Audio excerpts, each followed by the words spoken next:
بسم اللہ الرحمن الرحیم۔ السلام علیکم ناظرین، آج کی ویڈیو میں آپ کو حضرت نوح علیہ السلام اور ان کی قوم کا واقعہ بتاؤں گی کہ کس طرح حضرت نوح علیہ السلام کی قوم پر عذاب نازل ہوا اور کس طرح اللہ تعالیٰ نے حضرت نوح علیہ السلام کی قوم میں موجود نیک لوگوں کو محفوظ فرمایا اور حضرت نوح علیہ السلام کی کشتی کس پہاڑ پر جا ٹھہری تھی۔ تو آئیے ناظرین، چلتے ہیں ہم آج کے اس سبق آموز واقعہ کی تفصیل کی طرف۔ حضرت نوح علیہ السلام 9.5 برس تک اپنی قوم کو خدا کا پیغام سناتے رہے، مگر ان کی بد نصیب قوم ایمان نہیں لائی، بلکہ طرح طرح سے آپ کی تقریر و تذلیل کرتی رہی اور قسم قسم کی اذیتوں اور تکلیفوں سے آپ کو ستاتی رہی، یہاں تک کہ کئی بار ان ظالموں نے آپ کو اس قدر زود و کوب کیا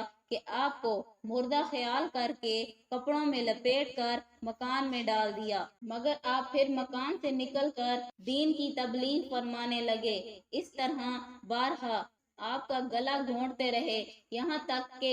آپ کا دم گھٹنے لگا اور آپ بے ہوش ہو جاتے، مگر ان ایذاؤں اور مصیبتوں پر بھی آپ یہی دعا فرماتے کہ اے میرے پروردگار، تو میری قوم کو بخش دے اور ہدایت فرما، کیونکہ یہ مجھ کو نہیں جانتے۔ اور قوم کا یہ حال تھا کہ ہر بوڑھا باپ اپنے بچوں کو یہ وصیت کر کے مرتا تھا کہ نوح علیہ السلام بہت پرانے پاگل ہیں، اس لیے کوئی ان کی باتوں کو نہ سنے اور نہ ان کی باتوں پر دھیان دے، یہاں تک کہ ایک دن یہ وحی نازل ہو گئی کہ اے نوح،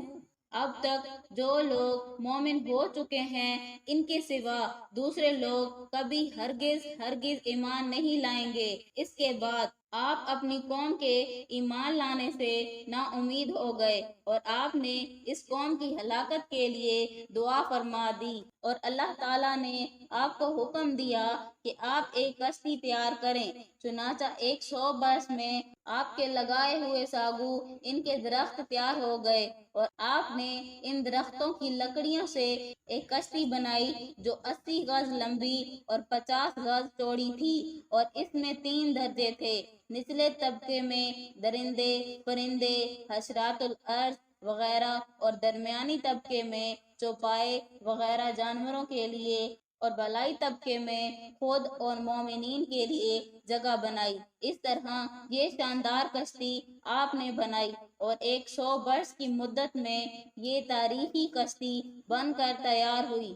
جو آپ کی اور مومنوں کی محنت اور کاریگری کا ثمرہ تھی، جنہوں نے بے پناہ محنت کر کے یہ کشتی بنائی تھی۔ جب آپ کشتی بنانے میں مصروف تھے تو آپ کی قوم آپ کا مذاق اڑاتی تھی کہ کوئی کہتا تھا اے نوح، اب تم بڑے ہی بن گئے ہو، حالانکہ تم کہا کرتے تھے کہ میں خدا کا نبی ہوں۔ کوئی کہتا تھا اے نوح، اس خشک زمین میں تم کشتی کیوں بنا رہے ہو؟ کیا تمہاری عقل ماری گئی ہے؟ غرض طرح طرح کا تمسخر و استہزاء کرتے اور قسم قسم کی طعنہ بازیاں اور بد زبانیاں کرتے رہتے تھے، اور آپ ان کے جواب میں یہی فرماتے تھے کہ آج تم ہم سے مذاق کرتے ہو، لیکن مت گھبراؤ، جب خدا کا عذاب بصورت طوفان آ جائے گا تو ہم تمہارا مذاق اڑائیں گے۔ جب طوفان آ گیا تو آپ نے کشتی میں درندوں، چرندوں، پرندوں اور قسم قسم کے حشرات الارض کا ایک ایک جوڑا نر و مادہ سوار کرا دیا، اور خود آپ اور آپ کے تینوں فرزند یعنی حام، سام اور یافس، اور ان تینوں کی بیویاں اور آپ کی مومنہ بیوی اور 72 مومنین مرد و عورت، کل 80 انسان کشتی میں سوار ہو گئے، اور آپ کی ایک بیوی وائلہ جو کافرہ تھی، اور آپ کا ایک لڑکا جس کا نام کنان تھا، یہ دونوں کشتی میں سوار نہیں ہوئے اور طوفان میں غرق ہو گئے۔ جب سانپ اور بچھو کشتی میں سوار ہونے لگے تو آپ علیہ السلام نے ان دونوں کو روک دیا، تو ان دونوں نے کہا اے اللہ کے نبی، آپ ہم دونوں کو سوار کر لیجئے، ہم عہد کرتے ہیں جو شخص